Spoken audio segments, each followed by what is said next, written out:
আসসালামু আলাইকুম। ভাগ বাটোয়ারা নির্বাচনে বিএনপির গোপন রহস্য ফাঁস করে দিল সাবেক উপদেষ্টা মাহফুজ আলম। মাহফুজ আলম গতকালকে তার এক ফেসবুক স্ট্যাটাসে দাবি করছেন যে এই নির্বাচন ছিল পাতানো, এটা ভাগ বাটোয়ারার নির্বাচন ছিল।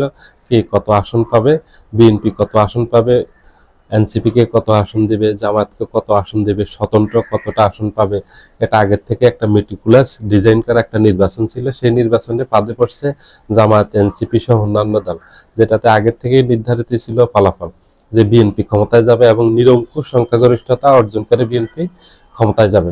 মাহফুজ আলম যেহেতু সরকারে ছিলেন, একেবারে শেষ মুহূর্তে এসে মাহফুজ আলম পদত্যাগ করছেন। মাহফুজ আলম এবং আসিফ মাহমুদ, সজীব ভুইয়া পদত্যাগ করছেন। তারা সরকারের ভিতরে অনেক খবরই জানেন। সরকার পরিচালনা তাদের একটা অভিজ্ঞতা হয়েছে, সরকার কিভাবে নির্বাচন করতে যাচ্ছে এটার পূর্বাভাস তাদের কাছে ছিল। মাহফুজ আলমের এই কথাটা অত্যন্ত গুরুত্বপূর্ণ, এটা একটা তাৎপর্যপূর্ণ। তার এই স্ট্যাটাসটা এটা সবার ভেবে দেখা উচিত। কারণ নির্বাচনের আগের থেকেই একটা মানুষের মাঝে একটা আলোচনা হচ্ছিল যে সামনের নির্বাচনটা এটা একটা মেটিকুলাস ডিজাইনের অথবা এটা একটা নীল নকশার নির্বাচন হতে যাচ্ছে, যেখানে ফলাফল পূর্ব থেকে নির্ধারিত এবং সরকার কারা গঠন করবে, এই সরকারের মন্ত্রী কারা হবে, এগুলি নিয়ে মানুষের মাঝে আলোচনা ছিল যে এটা সরকার হতে যাচ্ছে বিএনপি সরকার।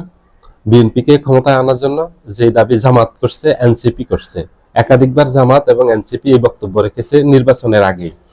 এখন সেটা প্রমাণিত হয়েছে যে এটা একটা নীল নকশা নির্বাচন ছিল, একটা ব্লু প্রিন্ট ছিল এই নির্বাচনটা, যার বাস্তবায়ন হয়েছে। জামাতের 53টা জায়গায়, জামাত এবং এনসিপি জামাত জোটের 53টা আসনে একেবারে কারচুপি করে হারিয়ে দিয়েছে। সব প্রমাণ জামাতের হাতে আছে।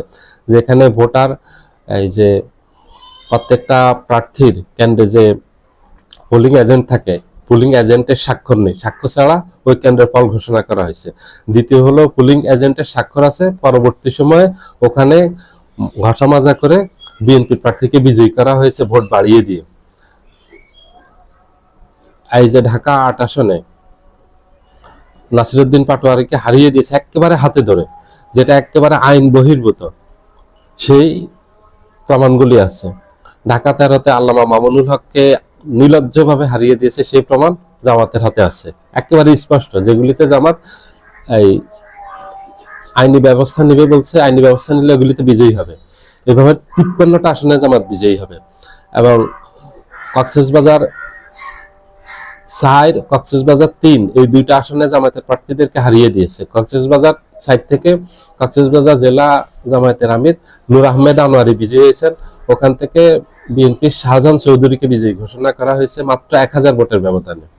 এবং কক্সবাজার 3 মহেশখালী কুতুবদিয়া, এই আসনটা জামায়াতের প্রার্থী ছিলেন জামায়াতের সহকারী সেক্রেটারি জেনারেল হামিদুর রহমান আজাদ, ওনাকেও হারিয়ে দেওয়া হয়েছে। এইভাবে হারিয়ে দেওয়ার অর্থ হলো এটা নীল নকশা নির্বাচন।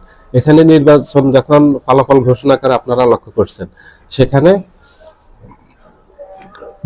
প্রথম দিকে যখন ঘোষণা করা হয় তখন একচেটিয়া জামাত আসতেছে, জামাত আসতেছে, ঠিক জামাতের ফলাফল বন্ধ করে দিয়ে বিএনপির ফলাফল ঘোষণা করলো। শেষ পর্যন্ত সব বিএনপিকে দিয়ে দেওয়া হলো একচেটিয়া সারা বাংলাদেশে। জামাতের আর ফলাফল আসেনি, একটাও বাড়েনি। যেখানে জামাতের ফলাফল চলে আসছে 84টা, সেখানে পরবর্তী সময়ে জামাতের ফলাফল কমিয়ে জামাতকে 68টা দেওয়া হয়েছে, সেখানে ঘষামাজা করা হয়েছে। এভাবে বিভিন্ন সংবাদ মাধ্যমে আসছে এবং সোশ্যাল মিডিয়া এগুলি ভরে গেছে।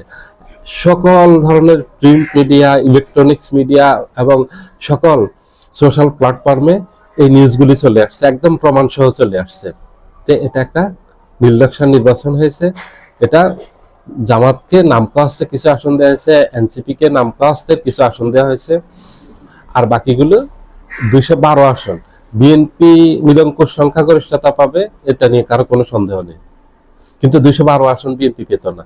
বিএনপি 260 থেকে 70 আসন পেত, বিএনপি 212 আসন পেত না, 160 থেকে 70 আসন পেতে, বাকিগুলো অন্যরা পেত। কিন্তু বিএনপিকে নিরঙ্কুশ সংখ্যাগরিষ্ঠতা দেওয়া হয়েছে, এটা উদ্দেশ্যমূলকভাবে, ভবিষ্যতে যেন বিএনপি নিজের ইচ্ছা মতো আইন সংশোধন করতে পারে, আবার ফেসিবাদী ব্যবস্থা কায়েম হতে পারে, এটা মানুষের মাঝে একটা ভয় আছে, একটা আতঙ্ক আছে।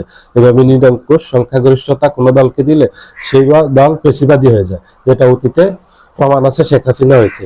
এবং 2001 সালে বিএনপিকে যখন এইভাবে নিরঙ্কুশ সংখ্যাগরিষ্ঠতা দেওয়া হয়েছে, তখনও এই অনেকটা ফেসিবাদী ব্যবস্থায় কায়েম হয়েছিল।